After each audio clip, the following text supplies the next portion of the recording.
Okay, class, today we're going to be learning graphing quadratics and functions. This is lesson N6-2. So the first thing we're going to look at here is how to graph y equals x squared. Now hopefully that's familiar to some of you because that is your parent function. Go ahead and write a note right there, right next to that, parent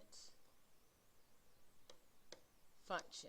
That's the parent function for a quadratic, and we'll talk in class more about what that means.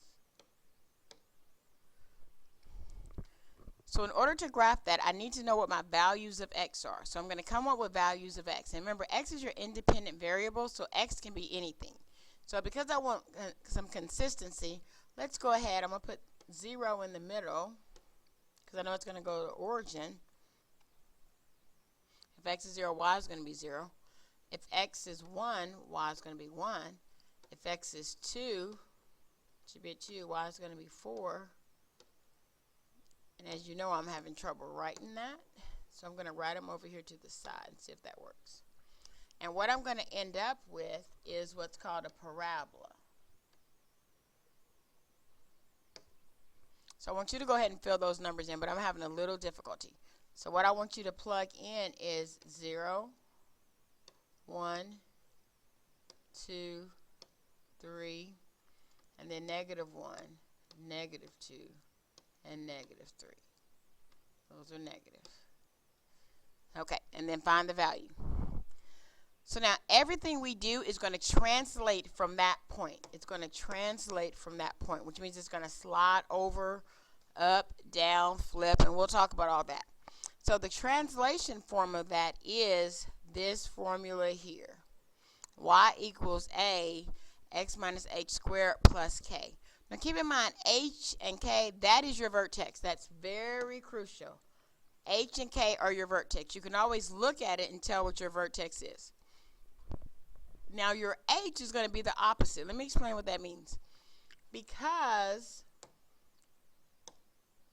your h is negative, because your h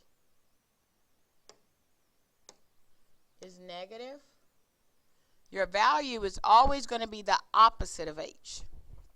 For instance, it looks like here that my h is -5 in the formula. So my h is actually going to be just 5 and 8. Just want you to be able to see it clearly. So it's really like the opposite of h, so it's going to be 5 and then whatever k is. And what is k in that instance? If you look at the formula, since that's positive, it's going to be a -8. And don't worry, we'll get lots of practice on that. So then what you do to solve it is you always put your vertex in the middle. So I'm going to make this a little bit bigger so you can actually see what I'll write. So bear with me for 1 second.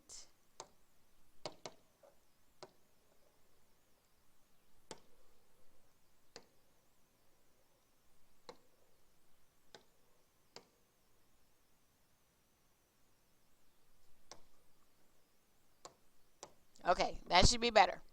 So like I said, your vertex is going to be 5 and -8. So I put 5, -8 in the middle. Always put the vertex in the middle. Put a little note here so you'll remember that. Vertex goes in the middle. So then I'm going to go down 2 points and up 2 points to find out what my x's are going to be. So if I go down, I'm going to have 4 and 3. And if I go up, I'm going to have 6 and 7. So now I'm going to take those values and plug them into the equation to find out what the other y's are. So keeping in mind, I know that I have 5, -8. So you would go on over to your graph and mark that 5, -8. So you know that's going to be the vertex. So now I'm going to plug in 3. So remember, I'm plugging in the 3 here. So 3 minus 5 is -2. I have to use order of operation. -2 squared, let's go ahead and write that out so you can see one real good. So my equation is 2x minus 5 squared minus 8. So I'm going to plug in my 3 for x. So it's really 2. 3 minus 5 squared minus 8. So that, if I use order of operation, is negative 2 squared, and then I have a minus 8 here, and don't forget about your 2 in front. So negative 2 squared is 4. So it's really 2 times 4 minus 8, and then I'll have 8 minus 8, which gives me 0. So I know that when I plugged in a 3, I got a 0. So 3, 0 would be another point. 1, 2, 3, 0. That would be another point. And I'm going to tell you a hint. Because this is symmetrical, which means if I were to fold the parabola, it would look the same on both sides. If I go all the way across, that value has to be the same. It has to be the same. So I know that 7 is going to be 0, the mirror image of 0. And so I know that 4, once I find it, will also be the mirror image of 6. So let's go ahead and work what 4 is.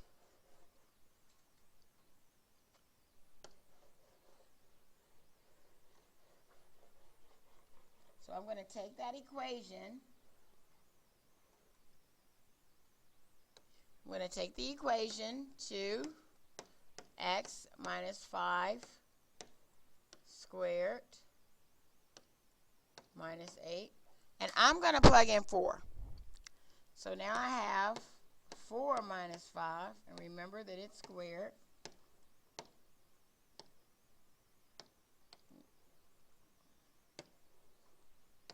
Minus 8. Okay, so 4 minus 5 is negative 1. Negative 1 squared is 1. 2 times 1 minus 8 is what I'm left with. 2 times 1 is 2 minus 8 is negative 6. So that means 4 is going to be negative 6. And what did I say about the mirror image? That's correct. That means 6 is going to be negative 6 as well. So I'm going to go over here and I'm going to graph 4, negative 6.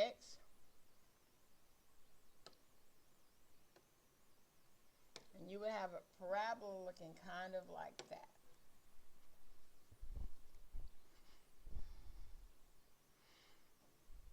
Okay, let's look at number 3 now.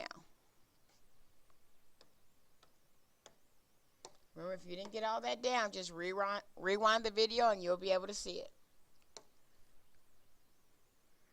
Okay, look, number 3 is the same way. Does everybody see that?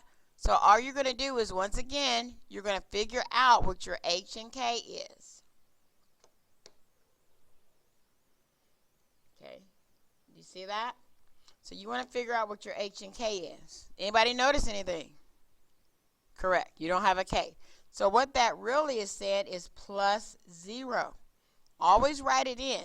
So now I can look at that and say, okay, my vertex still has to be hk, and the opposite of h is going to be negative 5, and my k is 0. So that simply means the vertex is actually sitting or hanging from my x-axis. Now, what did I say you do once you find the vertex? Where does that go? To the middle. So let's make this bigger so we can put it in the middle.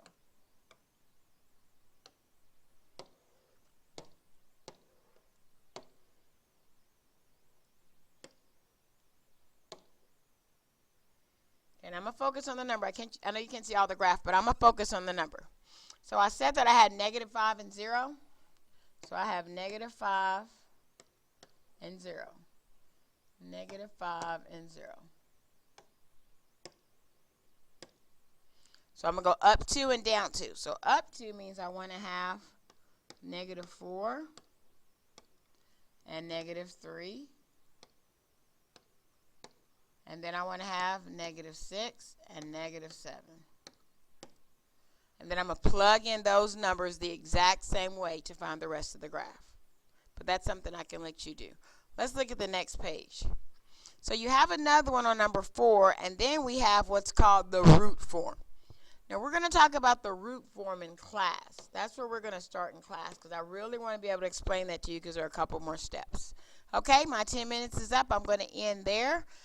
Go ahead and try number 4 if you would like. Otherwise, I will see you tomorrow. We'll work on this in class. Have a good evening.